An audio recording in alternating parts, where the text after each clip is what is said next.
Good afternoon, Puffins. I hope you've been making something for me to save me from that spider, wherever it is. Anyway, it's time for story time as it's the end of the school day. I've chosen a book that I absolutely loved when I was little, and I think I read it to most of my classes, and I haven't read it to you yet. So we've already read The Twits, which was awesome, but this one is awesome in a slightly different way because it's very, very lovely. It's called The Owl Who Was Afraid of the Dark, and the author is Jill Tomlinson. Some pictures on my computer there, look, of a barn owl, which this book will be all about.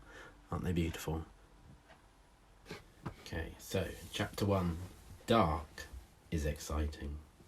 Plop was a baby barn owl, and he lived with his mummy and daddy at the top of a very tall tree in a field. There they are. Actually, can you see how yellow this book is? It's that old. It's because I borrowed it from Miss Walsh. Plop was fat and fluffy. He had a beautiful heart-shaped ruff. Now, on the face of an owl, you've got the feathers, the white feathers on the barn owl. That's called the ruff. And they actually help the owls hunt because it helps the sound channel into their ears. Anyway, so he's got a beautiful heart-shaped ruff. He had enormous round eyes. And can you do this bit with your knees? He had very knackety knees. Can you do that? In fact, he was exactly the same as every baby barn owl that has ever been. Except for one thing. Plop was afraid of the dark. You can't be afraid of the dark, said his mummy. Owls are never afraid of the dark. This one is, Plop said. But owls are night birds, she said. Plop looked down at his toes. I don't want to be a night bird, he mumbled. I want to be a day bird. You are what you are, said Mrs. Barn Owl firmly. Yes, I know, agreed Plop. And what I am, and what I are, is afraid of the dark. Oh dear, said Mrs. Barn Owl. It was clear that she was going to need a lot of patience. She shut her eyes and tried to think how best she could help Plop not to be afraid. Plop waited. His mother opened her eyes again. Plop, you are only afraid of the dark because you don't know about it. What do you know about the dark? It's black, said Plop. Well, that's wrong for a start. It can be silver or blue or grey or lots of other colours, but almost never black. What else do you know about it? I don't like it, said Plop. I do not like it at all. That's not knowing something, said his mother. That's feeling something. I don't think you know anything about the dark at all. Dark is nasty, Plop said. Dark is nasty, Plop said loudly. He was getting scared. You don't know that. You have never had your beak outside the nest hole after dusk. I think you had better go down into the world and find out a lot more about the dark before you make up your mind about it. Now, said Plop. Now, said his mother. Plop climbed out of his nest hole and wobbled along the branch outside. He peeped over the edge. Can you think how far down it must be? Have a look. Look down. Look over your branch. Ooh. The world seemed to be a very long way down. I'm not a very good lander, he said. I might spill myself. Your landing will improve with practice, said his mother. Look, there's a little boy. There's a little boy down on the edge of the wood collecting sticks. Go and talk to him about it. Now, said Plop. Now, said his mother. So Plop shut his eyes Can you do this at home? Ready? You're going to be Plop. Good name, by the way, isn't it, Plop? So, shut his eyes. He took a deep breath and fell off his branch. His small white wings carried him down. Can't fly. But, as he said, he was not a good lander. He did 7 very fast somersaults past the little boy. Let's do 7. Go. 1, 2, 3, 4, 5, 6, 7. Ooh, cried the little boy. Your turn. Ooh, a giant Catherine wheel. Actually, said the Catherine wheel, picking himself up, I'm a barn owl. Oh, yes, so you are, said the little boy with obvious disappointment. Of course you are. You couldn't be a firework yet. Dad says we can't have the fireworks until it gets dark. Oh, I wish it would hurry up and get dark soon. You want it to get dark? Said Plop in amazement.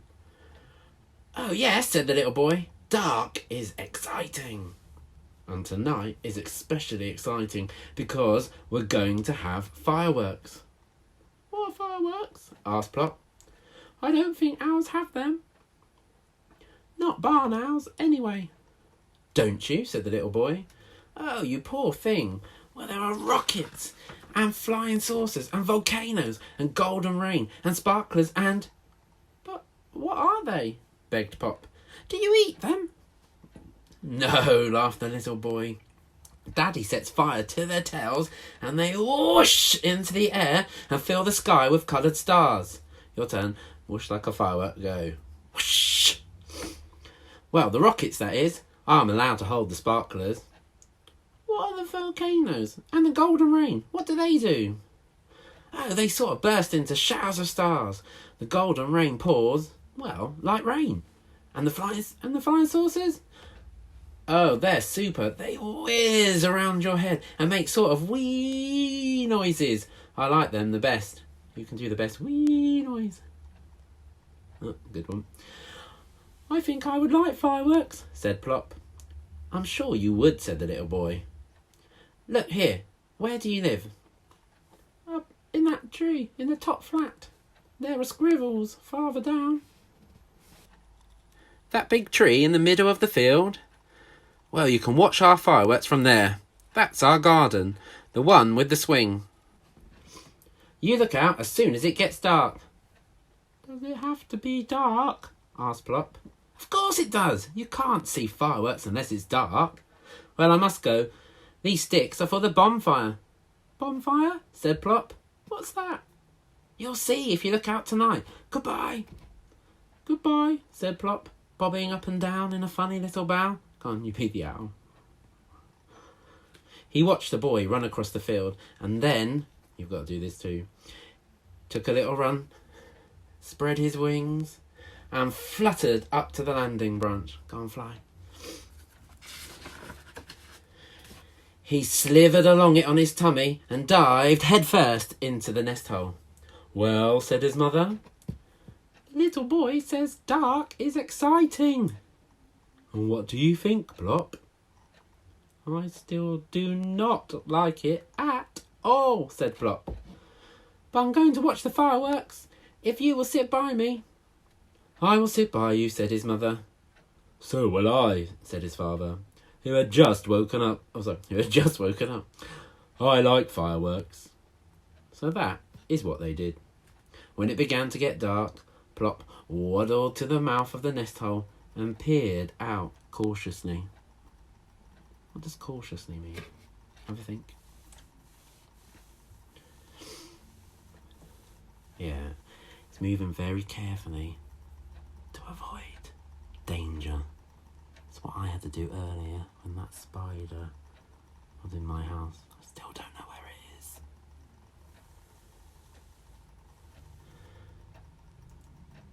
Come on, Plop. I think they're starting, called Mr. Barn Owl. He was already in position.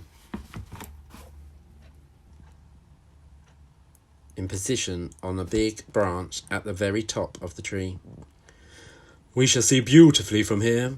Plop took 2 brave little steps out of the nest hole. I'm here, said his mother quietly. Come on. So together, Wings almost touching, they flew up to join Mr. Barnow. They were just in time. There were flames leaping and crackling at the end of the little boy's garden. That must be the bonfire, squeaked Plop. I'm going to need you to help me in a minute to do all the firework noises. So each time you copy me, okay? Hardly had Plop got his rings tucked away when... whoosh! Up went a rocket and spat out a shower of green stars. Ooh, said Plop. His eyes were like saucers. A fountain of dancing stars sprang up from the ground, and another, and another. Ooh, said Plop again. You sound like a tawny owl, said his father. Goodness, what's that?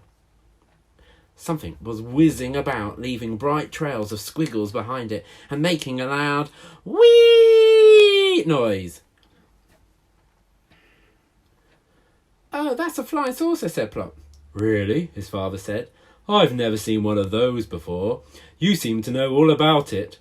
What's that fizzy one that keeps jigging up and down? I expect that's my friend with a sparkler. Ooh, there's a me. I beg your pardon, said Plop's father. It's a Catherine wheel, the little boy showed him. The little boy thought I was a Catherine wheel when I landed. Oh, isn't it beautiful? And he thought I was one. Mr. Barnow watched the whirling, sparkling circles spinning round and round. That must have been quite a landing, he said. Right, that's the end of that chapter. I shall see you tomorrow, Puffins. I'm going to have a look at all the things you've done on Tapestry and Education City. Goodbye. Be good.